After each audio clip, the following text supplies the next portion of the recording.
So we have our strategy, which is how we take action, but then we have our inner authority, which is how we decide what actions to take. So at the foundation of human design, it is a decision-making system. Are you ready for a show that actually shifts you? With real, raw, honest conversations about what it takes to become the most embodied version of yourself. And are you ready to remember that the world really does need your medicine?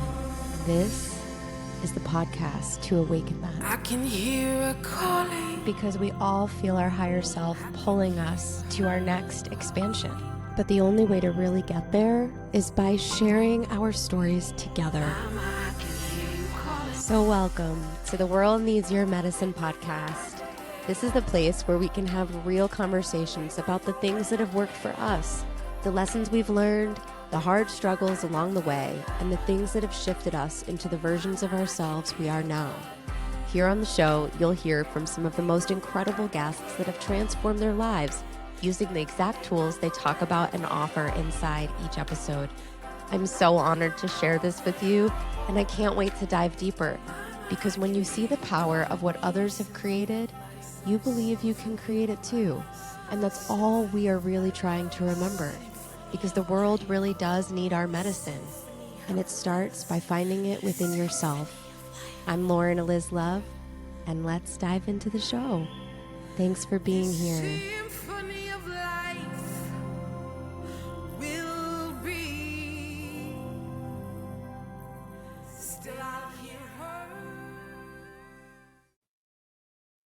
So I have a bear in my backyard. Like, can we just talk about that? I've been shouting this from the rooftops. We have a resident bear. He's so cute. We named him Little Bear. So last year, we get bears often, like a really beautiful omen when Matt and I got married, before we kind of knew this was a thing in our house. We got this like really beautiful bear from Sedona, Arizona, and it's gorgeous. It's on our altar. And years later, I got him like another little bear from Sedona also, but it was like a tinier little bear. And so after we just purchased these blessings, what ended up happening was these bears started to show up on our property, which, bears to me are just so symbolic for a sense of patience and curiosity, especially little bears. And yeah, we got a bear. So last year, a mom came on the property with 2 baby cubs, and they were so little. They were so little and so cute. And they would try to climb the trees, and they would eat out of our vegetable boxes, and we just loved them. They showed up like once or twice, and that was kind of it. Well, this year they came back. Mama Bear returned. She had her 2 cubs with her, but they were a little bit bigger. And it was really cute to see that like full circle moment of nature. Look at this, right? And we were so happy, just to see Mama with 2 babies still doing really well. And we always respect them on the property and leave them be.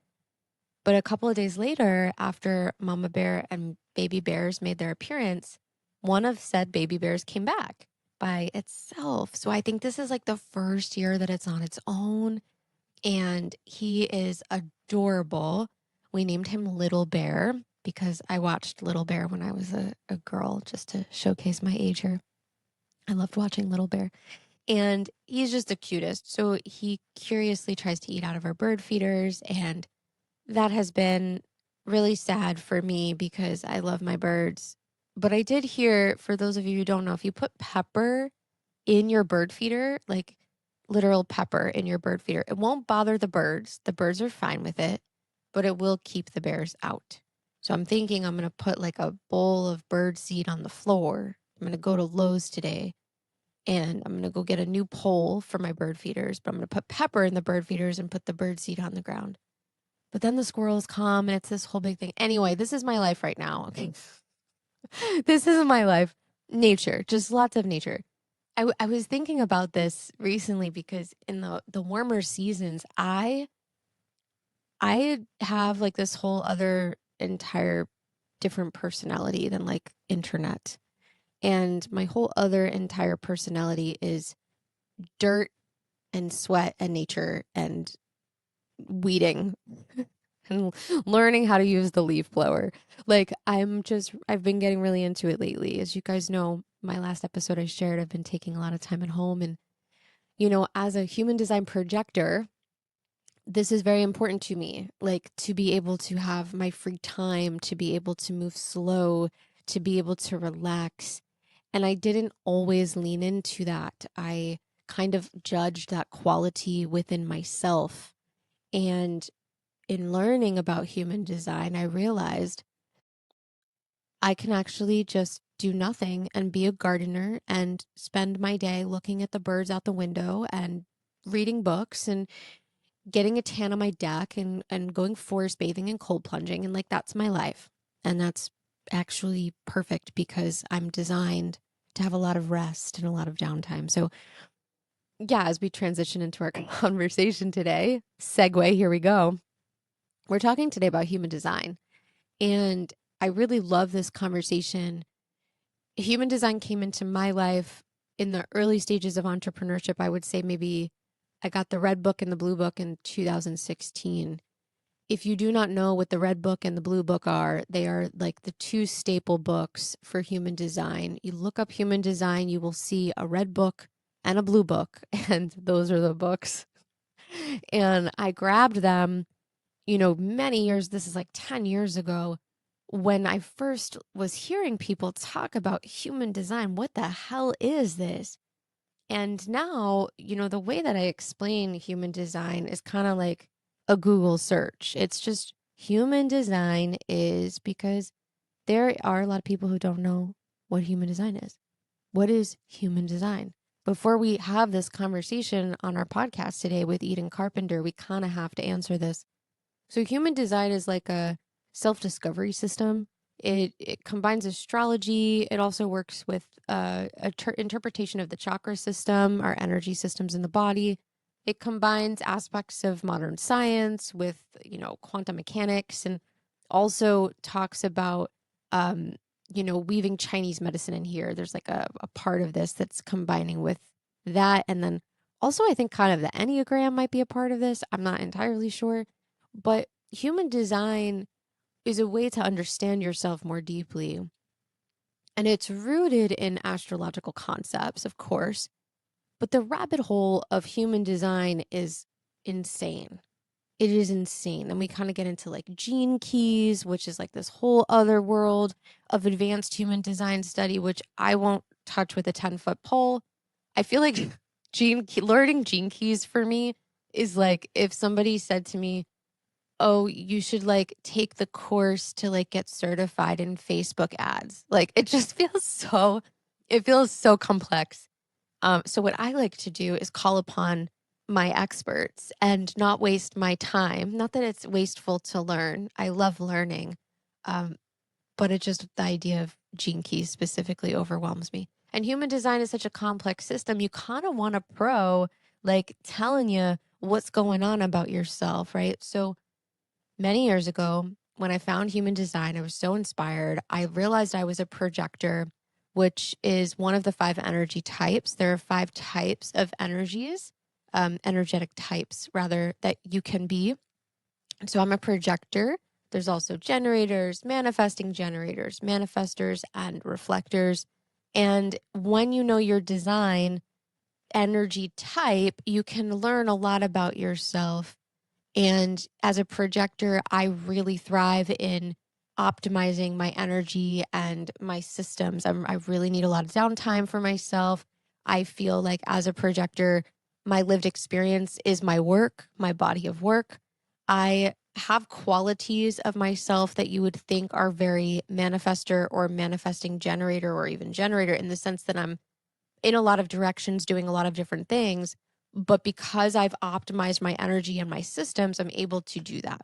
So understanding your type really does allow you to have a bigger impact in the world because you're actually working with your true self. But at a core level, deep core level, human design is actually a strategy system and an authority system. Every one of these types you will learn based on your lines, based on your gates, based on all the different aspects of the structure. You learn kind of what your strategy is, like how to make aligned decisions. And I love the way Eden puts it on the show. She's like, Lauren, human design is actually just a decision system. Like it's just like teaching you how to make decisions. And that's what creates confidence. That's what creates empowerment. That's what creates healthy relationships. It's just like knowing how you as a human being should be making decisions based on your unique, authentic design. So Eden came into my life years ago. She was in one of the masterminds that I ran. I had the opportunity to meet her in person because my retreat at the time was a part of my high level mastermind. So she came into Los Angeles and we had this beautiful opportunity to really brainstorm the vision of her business. Since then, she has certified over 350 human design coaches, has served over 15,000 students through her courses. And she is, I honestly think like when you look at human design experts, you hear like Jenna Zoe and like all these other people. Sorry, it's Eden. Like, no joke. Eden is in the house. Eden's in the house. Hi, Mama. Hi, Lauren. It's so weird to record these like, okay, now you're recording, but we had like this whole conversation before. We've been talking for 10 minutes, but we're just now talking. I know. I got a lovely introduction to your beautiful cats. I mean, this is fun. Mama, old school cat, baby, new cat. And that doesn't, what are their human designs actually? Do you know?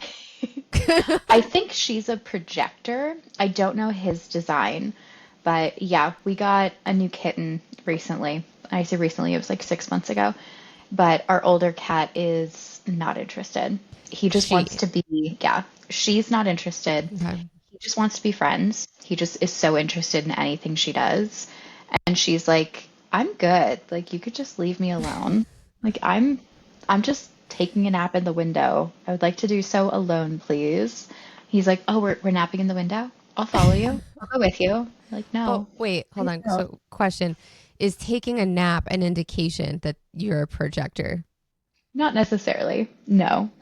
It's more of she gets like her themes are bitterness or success. Like she's either satisfied, but she's never like deeply satisfied. There's not that like joyful generator energy.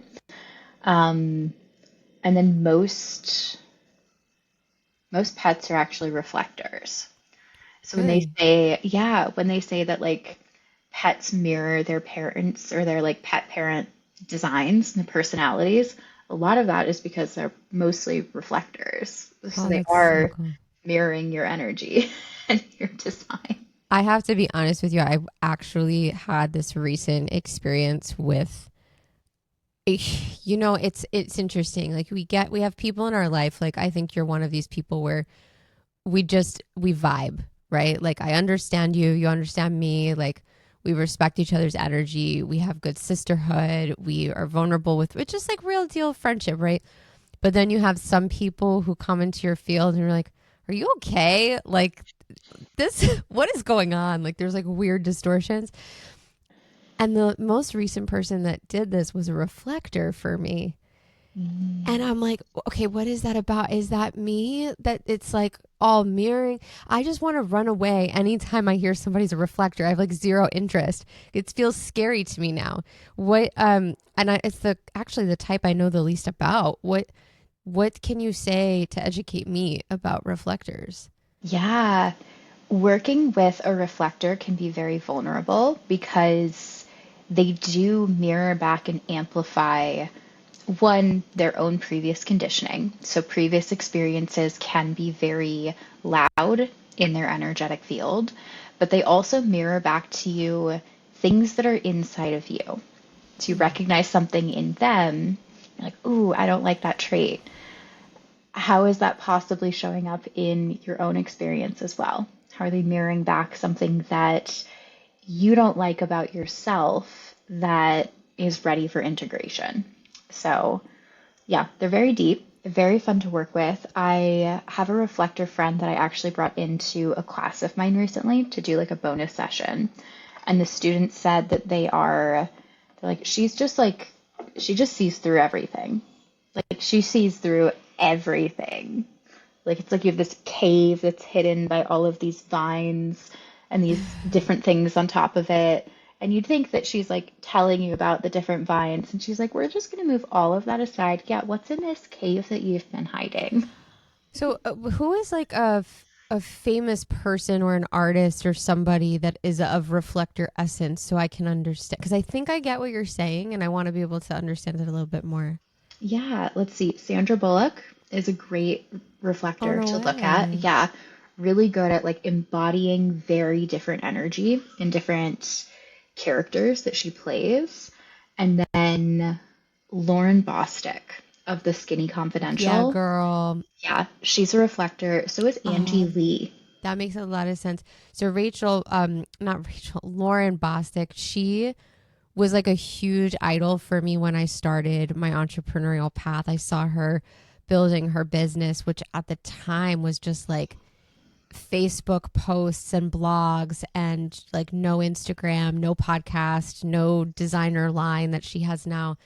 And I was so inspired by how she just, yeah, reflected her life and like just showcased all of these things. So I would really love if we can in this conversation, maybe like holding space to educate people. First of all, guys, this is Eden. Hello. Welcome. Hi. Hi.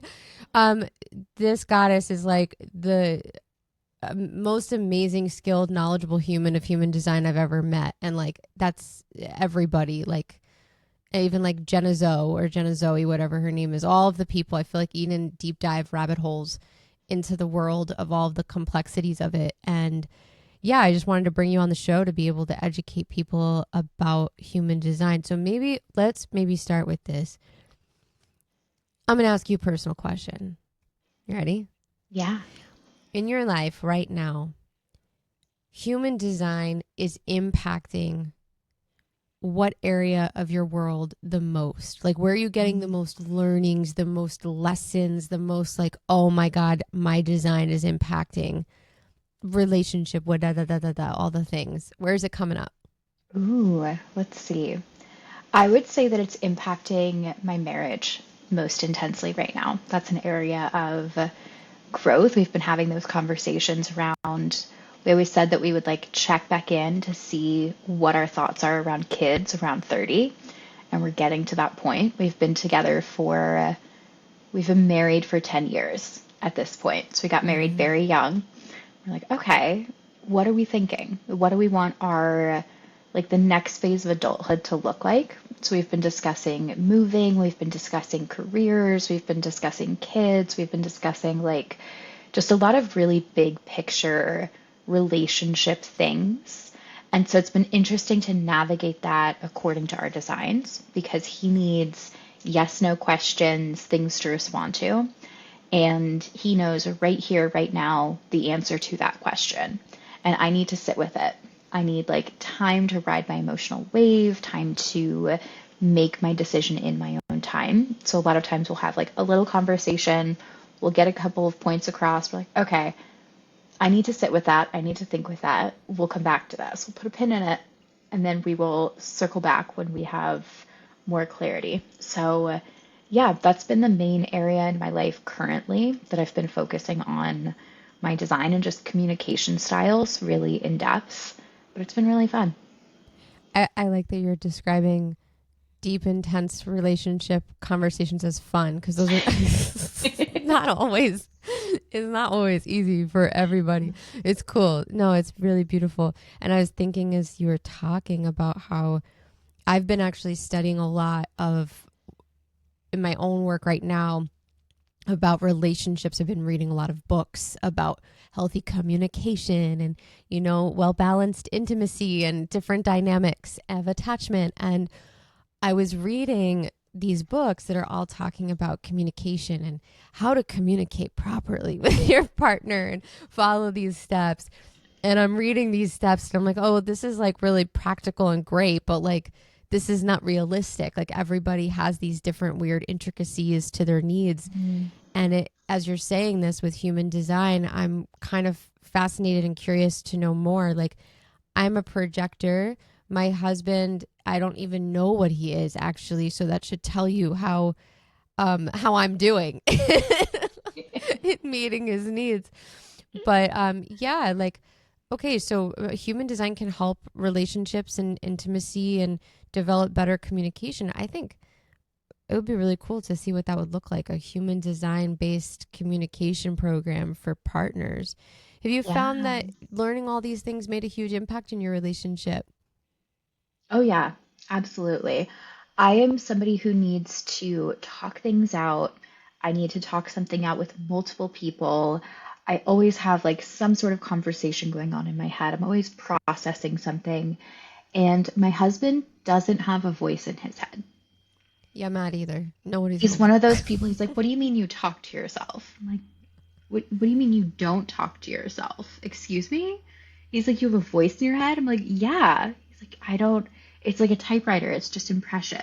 I'm like, do you want a voice? Because I have like six that I could spare right Oh now. my God. Like, But please. it's crazy. Is your Yeah. husband neurodivergent, or is he just okay? Matt is too. Yeah. So that might he also.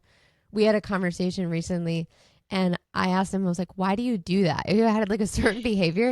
It's like, "Why do you do that?" He's like, "I have no idea," and I'm like, "Don't you want to know? Like, why is Yeah. this not important?" But he's just like, "I don't know. Like, this is just my nature." Um, yeah. Okay. So let's pause for a minute and maybe just unpack these different types, right? In human design, we have manifesting generators, we have projectors, like da. So maybe we can talk about this from a communication perspective. Like, what are the Yeah, needs for these different types? absolutely. So first we have generators, which generators need something to respond to. When you're talking to a generator, you're pretty much like texting a close friend. This is the I'm going to send seven little messages all at once, and then you're going to respond to all seven of these little messages all at once. So it's like the back and forth, back and forth. I'm responding to this part of your big giant paragraph. I'm responding to the next Oh my giant part of your paragraph. So you probably see this a lot with Stephanie. I was Where literally rolling my eyes physically and internally. I'm like, this is Stephanie.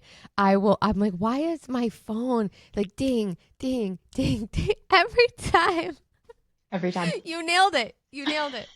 Wow, crazy. Yep, that's Stephanie. Yeah, I love her. Um, Love you, Stephanie. yeah, so they just like they reach out, they respond to like everything in the message. It's a lot of back and forth really quickly. Then we have manifesting generators, which are a hybrid between generators and manifestors. And the manifesting generator likes to both do that back and forth, but also sometimes like monologue. Like sometimes I just need to go on a voice note for 10 minutes and I'll get to the answer myself. I just need to like hear it. So if I'm going Mm. through something, I often find myself initiating conversations, which is very like manifesting generator, to go out and say like, okay, I need to talk about this thing. Hey, like I don't care if you're available, I'm texting this out to you. I don't need an answer, but I'm going to send this voice message to you. So we initiate those conversations where even things like, hey, are you free? I'm going through something and I'd really like to chat about it. So that's the initiation side that we see in manifestors. So Mm. manifestors are the people that they need to narrate what's going on for them in their story. So it's this, I need to inform you of this thing that happened at work today. I need to tell you about what went on for me. I need to inform you of this thing that goes on. So they start a lot of the conversations. Oftentimes they're starting it because they just need to say something, they need to get something off their chest. Projectors do well with an invitation. Sometimes there's this like hesitation around, can I just reach out? Can I just text a friend? Is this right? Should I be texting a friend about this? Are they going to respond? They're probably busy. I Mm. just need to talk. I could probably journal about this. I could like solve it this way. So there's this like hesitation around, is it an appropriate moment to be talking to someone, reaching out to somebody, initiating a conversation? And so sometimes you will probably find yourself like asking for the invitation, like, hey, do you happen to have space for a phone call later today? Something like that, where you like ask, like, hey, can I talk Yeah, I something do. out with you? Yeah. So you ask for the invitation, which is really aligned for you. And then I think we have just reflectors left. Mm-hmm. Yeah. Reflectors are going to play with all of the different strategies at different times. So sometimes they will be responding to like every single message, every single sentence that you send in a paragraph. Sometimes they will be like hesitant and almost waiting for the invitation. Sometimes they will be initiating a conversation saying, hey, I need to talk something out, let's go. So their unpredictability and their flexibility is what makes them so unique energetically. So they play with all of the different strategy and authorities. Yeah. Yeah, it's really interesting to hear this as you're talking. I'm thinking about my interpersonal relationships with clients Yeah. specifically. I have certain clients that I'll come back into Voxer on a Tuesday and there's lots of different individual messages, like you described as a generator, like boom, boom, boom, boom.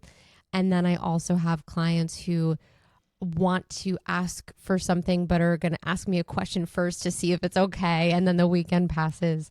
And yeah, it's an interesting dynamic to take into consideration, not just with our partners but with business, and also when we're looking at communication with friends and peers, and even our parent. I have no idea what my parents have in their human design charts, but yeah, communication is a really important value that that human design has helped you improve in your relationships.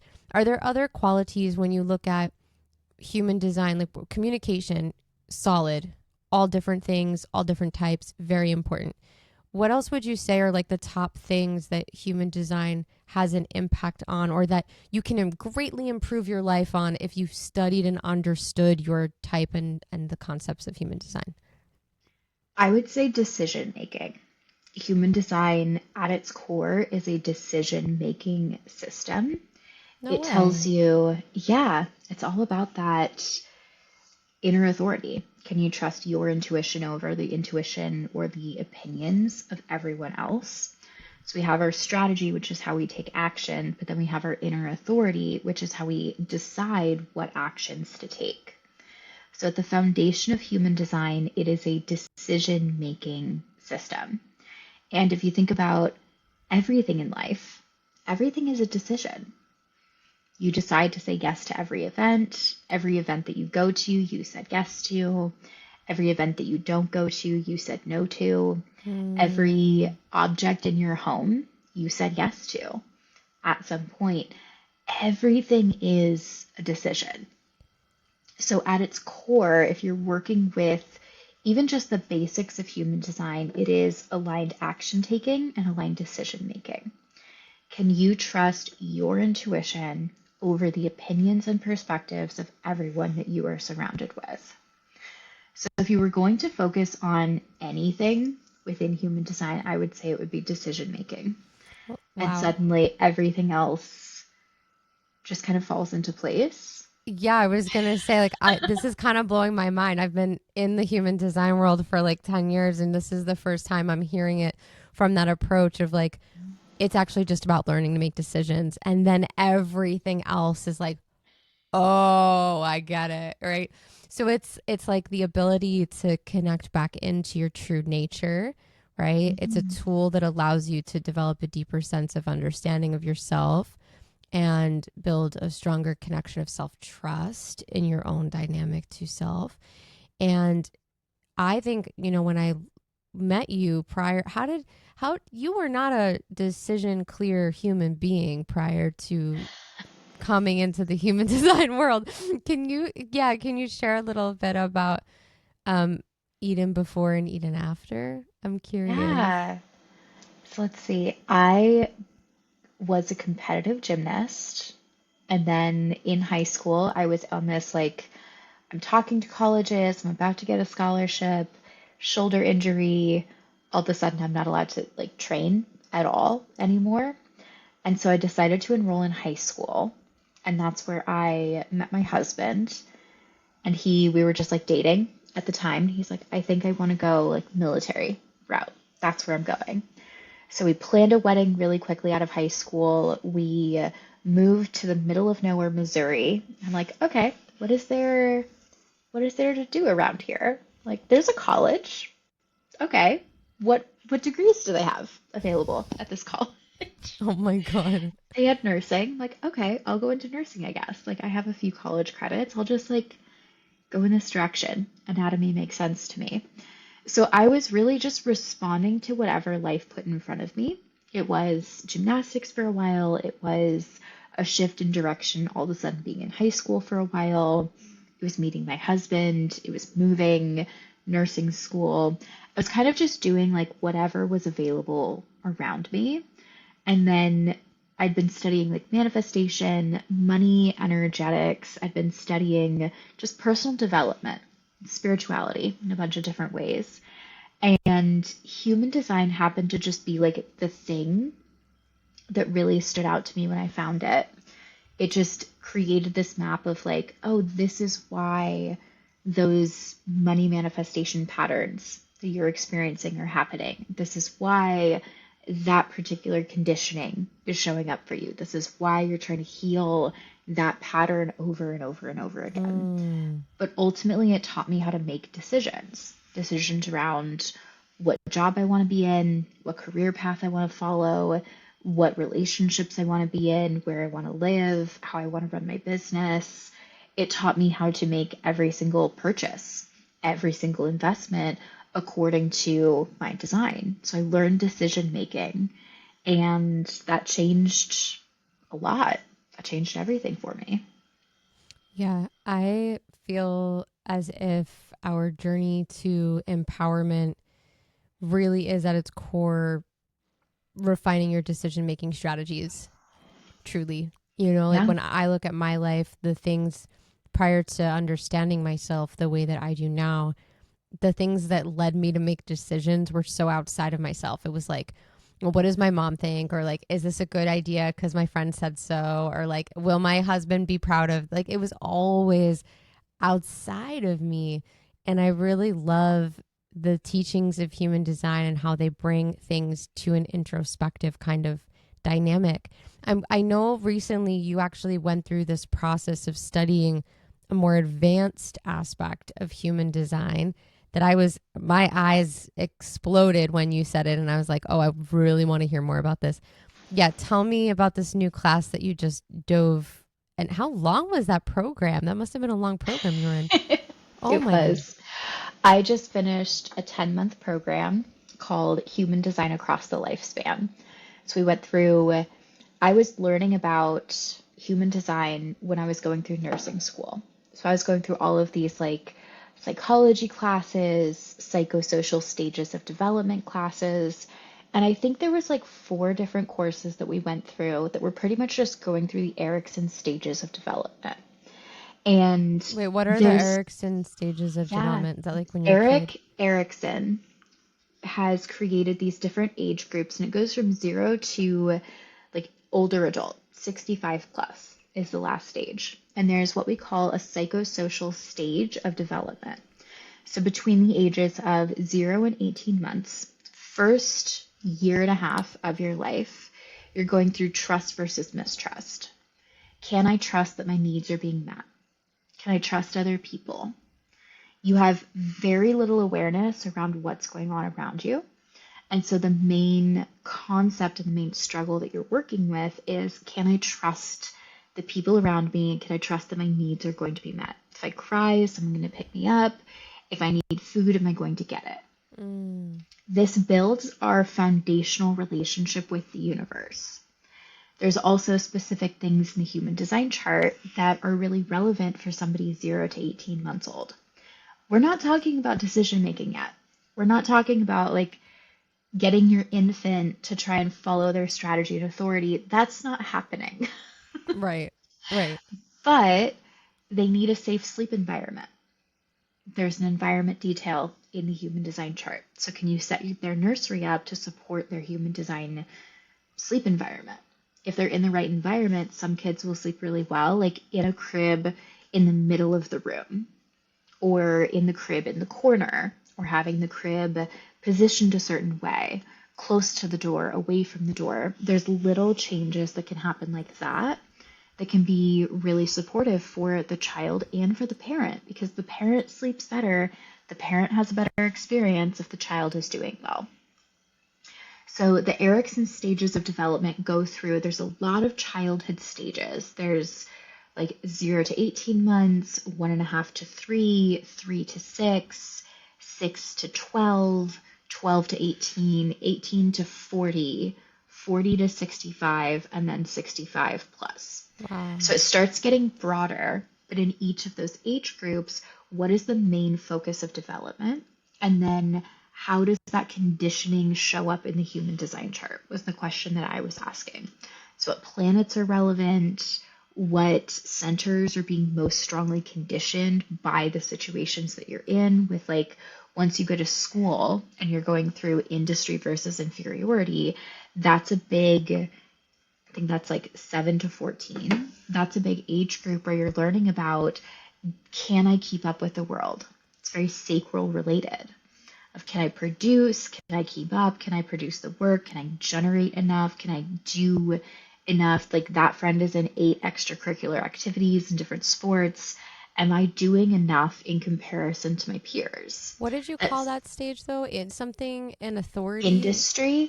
Industry versus inferiority. Versus inferiority. Yeah. Okay. So I fit into the industry with my peers. Yeah. Can I keep up, or am I inferior to the other people my age, the other people in my generation?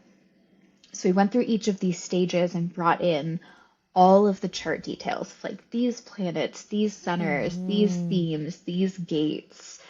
And it's something I've been dreaming about for like 7 years.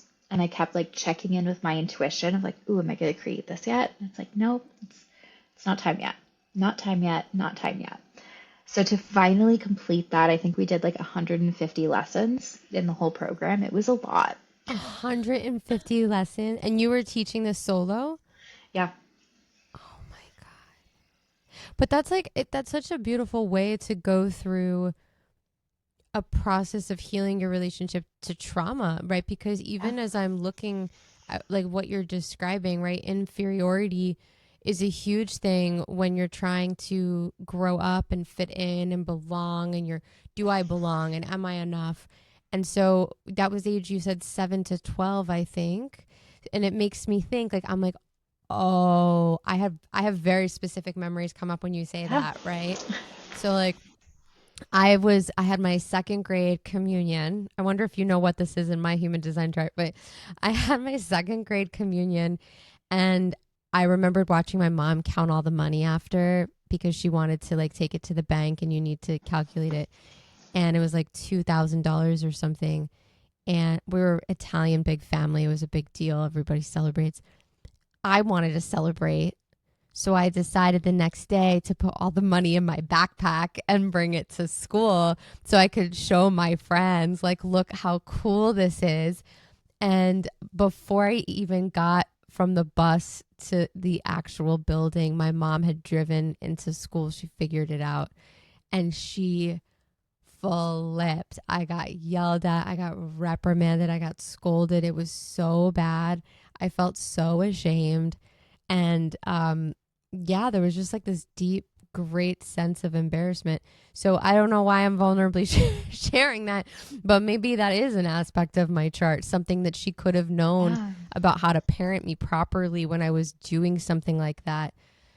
Not sure. Yeah, it could have been like the course talked about both parenting and also how do we reparent if there was an issue in that state. Ooh. So with this situation, that sounds like ego energy of like you received something, Totally. You just wanted to celebrate. You were like, I want to show my friends, like, look at this cool thing that I got. This is really cool. And then it was like taken away from you and you were reprimanded. So the internalized conditioning may have been something along the lines of receiving large amounts of money that I would want to celebrate leads to pain and shame. 100%. and judgment. And Absolutely. so, yeah, we would work through that around like, Do you hey, have my chart it's, up right now? yeah, Oh my God. Okay. Now let's take the conversation a whole other direction. Now that I know that, I'm gonna you're like my little, I love having you to ask questions. You're like there's like a psychic energy to your gifts. I feel it's so cool.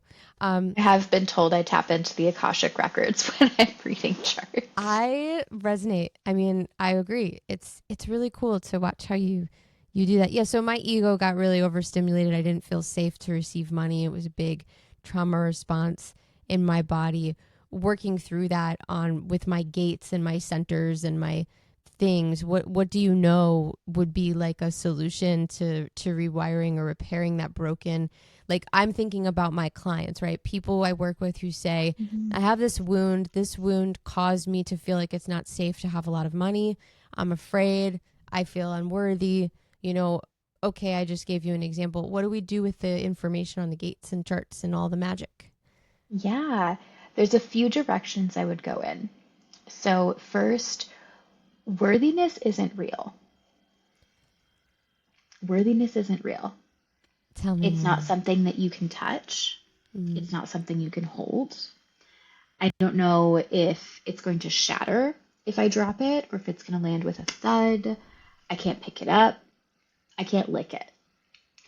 I don't know what worthiness is. Worthiness isn't even, it's not real. It's not a tangible object.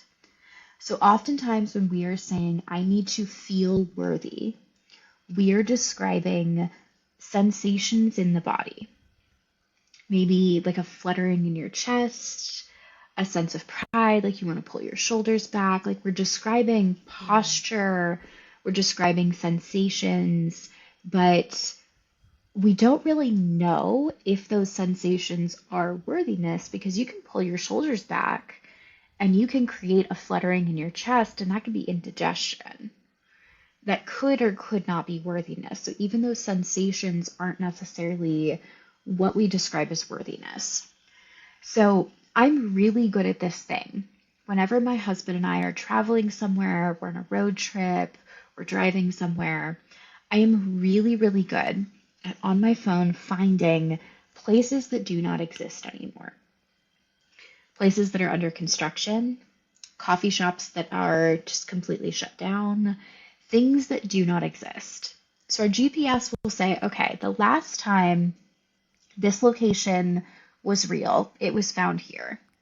And then I'm driving in that parking lot around in circles, or my husband is driving in the parking lot in circles, and I'm in the passenger seat, like it should be right there. I don't know what's wrong. So we'll get into those situations where it should be here, but it's not.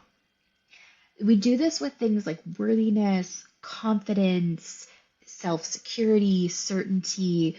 We do this with things like that are an emotional state, but they're not something that's measurable or consistently measurable. Mm-hmm. So our subconscious mind will say, okay, the last known location of worthiness was this situation, this memory. So we'll try and go back to the last time that we thought we knew what worthiness felt like. And then we're spinning in circles. We're driving in the parking lot. It's like, it was here. There was a coffee shop in that building at some point, but it's not there anymore. It doesn't exist. It's not around. So we can search for these invisible destinations like worthiness for the rest of our lives. And it's not useful. We can Mm. think about something that happened 10 years ago, 20 years ago, 30 years ago. It happened. The truth of the matter is, it happened. And right now, you have no power to change that outcome. Correct. That can hurt. That can be painful. That can take some time to digest and to accept. But that's the truth, is that you are no longer there. And there is nothing you can do today in this room to fix what happened years ago. You Mm. have no power over it. And where you have no power, you have no responsibility. Oof. You're not responsible for changing that. You have no power to change that. You can't change that. So that happened. But what do you have power over now? What do you have interest in changing today? What can you accomplish between now and when you go to bed? That's where you get back into your body, and that's where you get connected to your strategy and authority again. Your strategy is how you make decisions on what to do between now and when you go to bed. And your authority is how you take action between now and when you go to bed. Because this is the only day that you have power. And right here, right now, this is the only place where you have responsibility to take action as well. Girl. Okay, so wait, before you can continue, because I'm getting chills over here, I feel such a resonance to everything, every single thing you're saying. This concept of like, I want self-worth, I want to feel worthy. It's this like aloof, made up thing. It's rooted in memories and past experiences, and we try to recreate it and cultivate it and find it again. And when we bring ourselves back to the present moment, what I'm realizing in your statement as you're talking, in my mind, I'm thinking about how being able to become a woman who feels embodied and worthy is about, in essence, having a regulated nervous system and strong discernment of what is right for you and what is not right for you, and honoring that and living to that. Right. Mm-hmm. Like in essence, I think that's what we're coming down to. And it's making me wonder in my mind, like, what it would look like if I'm like, Eden, I need to hire you for a reading for nervous system. Like, I want you to redesign my whole entire life and tell me all the different things I should be doing to keep my nervous system the most grounded and regulated possible. And I think that's when we start to feel worthy, because we're advocating for our needs. I mean, correct me if I'm wrong. You're nodding your head. Yeah. Yeah. Yeah. When we're regulated, we can advocate for our needs. So for you, nervous system regulation is really related to your posture and like electrolytes and fluid balances. So one, I would be making sure that you're getting enough fluid, and you're also getting like the sodium necessary for that fluid to actually get like into your system, into your cells, as opposed to just be your 6'2" profile. But like, what is that? The salt and what? Like, how does that come through for you? Yeah, this is an area that like nervous system regulation and human design is a framework that I have played with and kind of just made up on my own. Or to say it more professionally, I have originated this framework of thought. In the gene keys also kind of works with the profile in a certain way, but they talk about how you create something called core stability. And core stability is where your unconscious mind feels grounded, feels regulated, feels connected to the earth. So I looked at the notes that they had there around how do you make the unconscious mind feel regulated and grounded. So I've had this theory of like, okay, if the unconscious mind is regulated and grounded, that means the nervous system is regulated, right? Yeah. It does. So there's specific keynotes for the lines there, like the bones, posture, fluids, like blood flow, essentially breath work, voice, and intention. So there's specific keynotes there. And then I played with like, does this actually work for the different profiles? And as a 6'2" myself, I've gone like a little bit deeper into the second line body is what I call it. And the second line body in the gene keys, the keynotes are fluids and posture. So it says in there that like genius can't flow through stoop posture. So anytime I find myself like hunched over my desk like a gargoyle or something, I'm like, okay, let's change our posture. Let's stretch a little bit. And I have hypermobility in my joints. And so I've had to do a lot of like intentional posture exercises because I overcompensate or undercompensate with certain muscle groups. So I went into like, how does hypermobility possibly connect to the second line profile? There's a whole bunch of like comorbidities and symptoms that can go along with that. Okay. One of them specifically is POTS, postural orthostatic tachycardia syndrome, which essentially means you stand up and get dizzy. And I've been having symptoms of that, and it's related to, it's literally called postural orthostatic tachycardia syndrome. It's a shift in fluid when you change your posture. And the second line body themes from the gene keys are posture and fluid. Oh my God. So this is like your nursing Yeah. school stuff coming back full circle. That's crazy. Yeah, it is. Wow. Okay, so human design, I mean, I feel like we've gotten in this conversation so many different important points: relationships, nervous system, body, right? Making decisions from an authoritative place. We didn't cover entrepreneurship, and I feel like that's also an important point. We have a lot of amazing women here on the line. I've even thought Yeah. actually about hiring you at some point. We had talked about it. It just never came to fruition of having you give me and my one-on-one clients specifically breakdowns of understandings in their design when they come into one-to-one. And so, yeah, I would love to hear a little bit more about, for the person who's building their business and wants to make sure that they're building it from the right way of their design, what are some of the important things that we need to know? Yeah. Being an entrepreneur is decision making. Deciding what to post, deciding what to offer, deciding what to launch, deciding which price point to go to. All entrepreneurship is decision making. And so when you really understand how you make decisions, you can kind of just follow that matrix. You can follow that process over and over again as opposed to fighting it.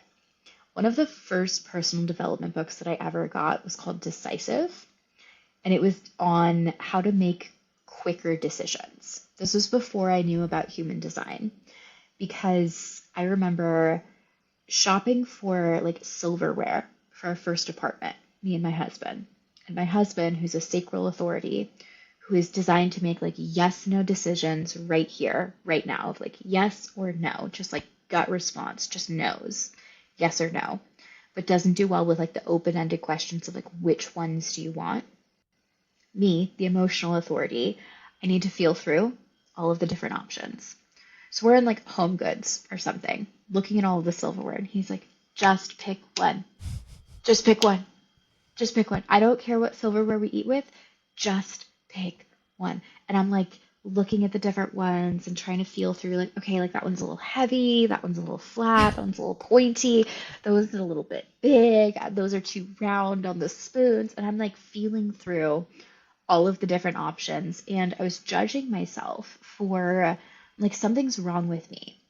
Like if I was more decisive, I would be more confident.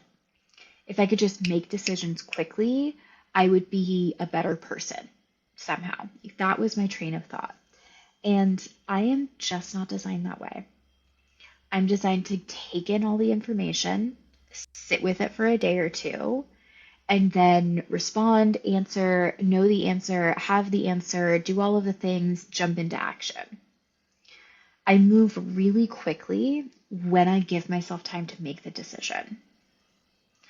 And I'm not designed to be a decisive person who knows right now. But human design told me that, like, hey, that's okay. You actually make progress faster when you're patient in this one specific way. So if I'm deciding anything in business, I make a decision. I've never purchased something like on a sales call. That's just never worked for me. When I'm thinking about launching a program, if I'm really excited about it, I wait. I have to sit with it for at least a day. I sleep on it. If the next day I'm ready to dive in, amazing, that's a yes. But waiting for that clarity allows me to take action really quickly because I'm so certain on the decision that I've made. So for you as a self-projected projector, your decisions are based on who you are, who you want to be. So the main question isn't, how do I feel about this? That's me, the emotional authority. For you, it's, do you like the version of who you get to be if you say yes to this? Yeah, it's really interesting that you say that in this season where I feel like you and I similarly are going through big transitions in our entrepreneurial paths. And I'm in a process of really moving in a deeper truth direction as an entrepreneur, right? I feel like same, right? Our truth direction is just getting more refined. And in that process, that is what I've been asking myself is like, but based on decisions I'm supposed to make when I'm thinking about a yes or a no, I'm really actually thinking, do I like that version of me if I did say yes and I see that? Is that the version of me I want to be? And sometimes I don't fully know the answer, but trusting that is very, very powerful in my experience, that I'm building a business that's through the lens of my own personal life.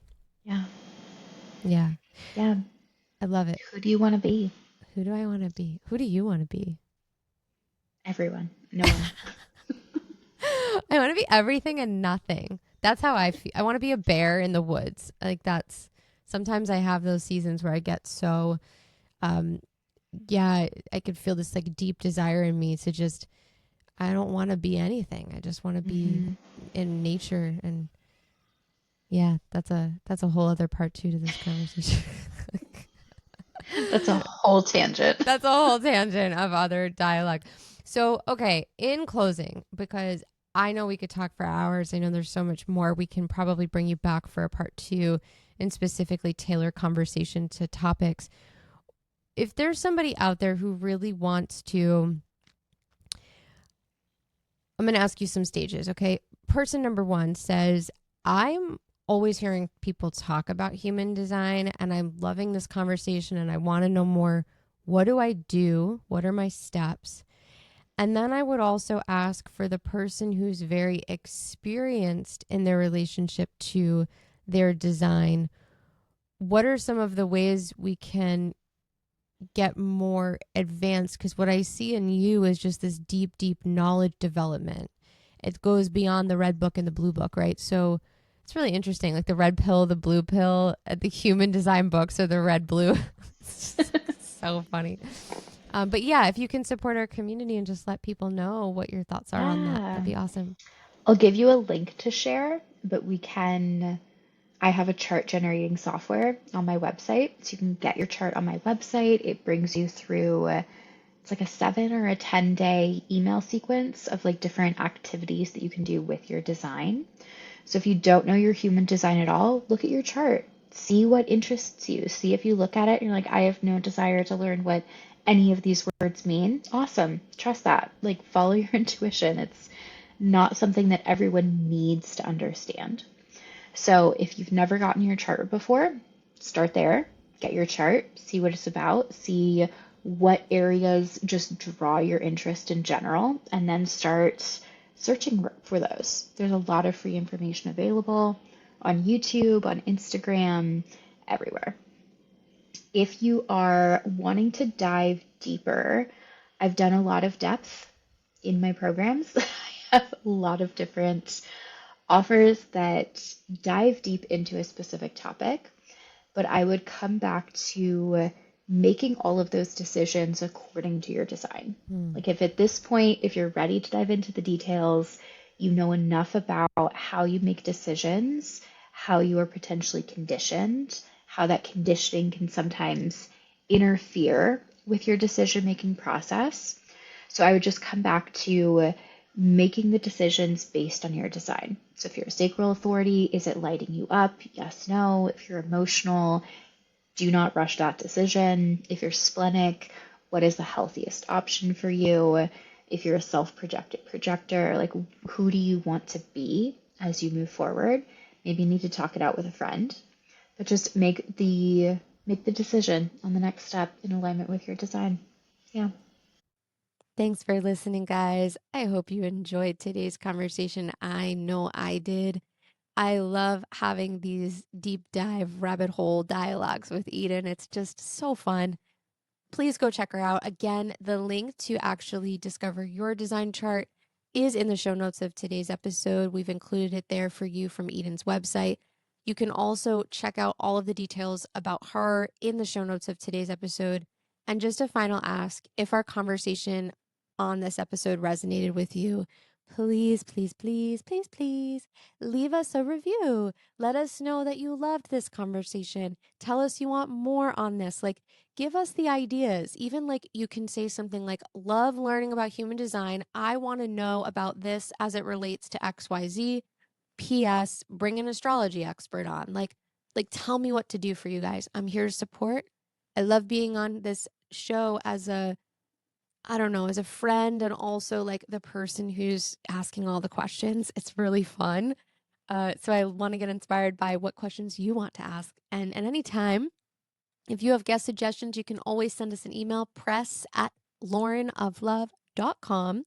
That is how you can submit your ideas for people you would like to see on the show. Thanks for being here, guys. I love you so much. I'll see you soon.